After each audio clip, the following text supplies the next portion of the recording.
Assalamualaikum warahmatullahi wabarakatuh. Perkenalkan, nama saya Muhammad Iqlil Habibi dengan NPM 25126690. Hari ini, saya akan membawakan sebuah video yang berjudul Metode-metode Tahammul wal Adha beserta contohnya. Selamat siang rekan-rekan dan dosen yang saya hormati. Selama 5 menit ke depan, kita akan membahas satu topik yang sangat krusial dalam studi Islam, yaitu bagaimana para ulama menjaga keaslian sabda Rasulullah SAW dari generasi ke generasi. Kita akan membedah aturan dan metode yang disebut dengan tahammul dan al-adha. Dalam ilmu hadis, mari kita mulai. Sebagai sumber hukum kedua setelah Al-Quran, posisi hadis sangatlah sensitif.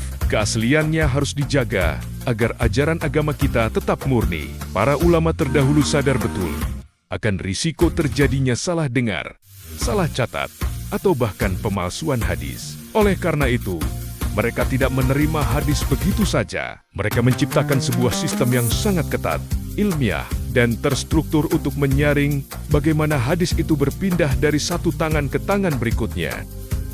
Inti dari sistem tersebut terletak pada dua istilah ini, tahammul dan al-adha. Secara bahasa, tahammul artinya menanggung atau menerima.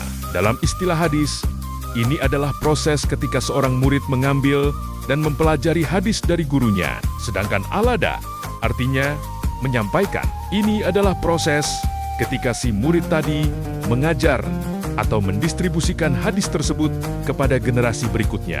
Kedua proses ini saling berkaitan erat. Saat seorang guru sedang melakukan al-adha, di saat yang sama muridnya sedang melakukan tahammul.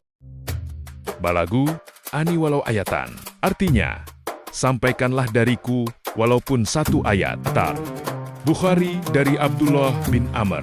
Agar lebih mudah dipahami, mari kita lihat hadis riwayat Bukhari berikut. Rasulullah SAW bersabda, sampaikanlah dariku walaupun satu ayat. Ketika sahabat Nabi, Abdullah bin Amr, duduk dan mendengarkan langsung kalimat ini dari lisan Rasulullah. Beliau sedang mempraktikkan tahammul al-hadis. Kemudian, setelah Rasulullah wafat, Abdullah bin Amr menyampaikan kalimat ini kepada para tabi'in agar dicatat. Proses penyampaian inilah yang dinamakan al-adha. Lalu, bagaimana cara murid menerima hadis tersebut? Ulama membaginya menjadi 8 metode. Metode pertama dan yang paling utama adalah al-sama, yaitu murid mendengar langsung dari lisan gurunya, baik dari hafalan maupun catatan guru. Ini adalah cara para sahabat menerima hadis dari Nabi.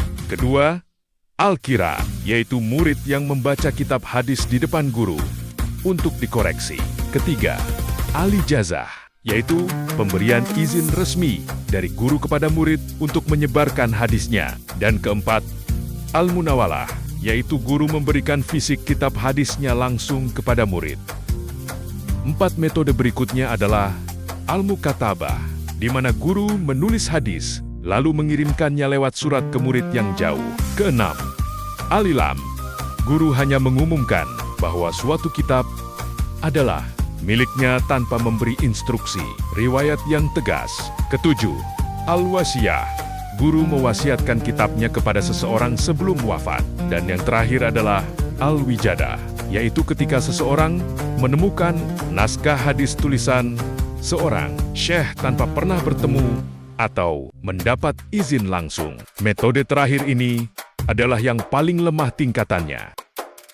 Sebagai kesimpulan, dari 8 metode tadi, jumhur ulama sepakat bahwa al-sama dan al-qiraah adalah yang paling kuat dan paling tinggi kedudukannya. Mengapa? Karena keduanya melibatkan interaksi langsung atau musyafahah antara guru dan murid secara fisik. Melalui ketatnya sistem tahammul dan al-adha, inilah keaslian agama kita terjaga. Kita bisa menikmati hadis yang sahih hari ini berkat dedikasi luar biasa para ulama terdahulu. Demikian presentasi dari saya. Terima kasih atas perhatiannya. Wassalamualaikum warahmatullahi wabarakatuh.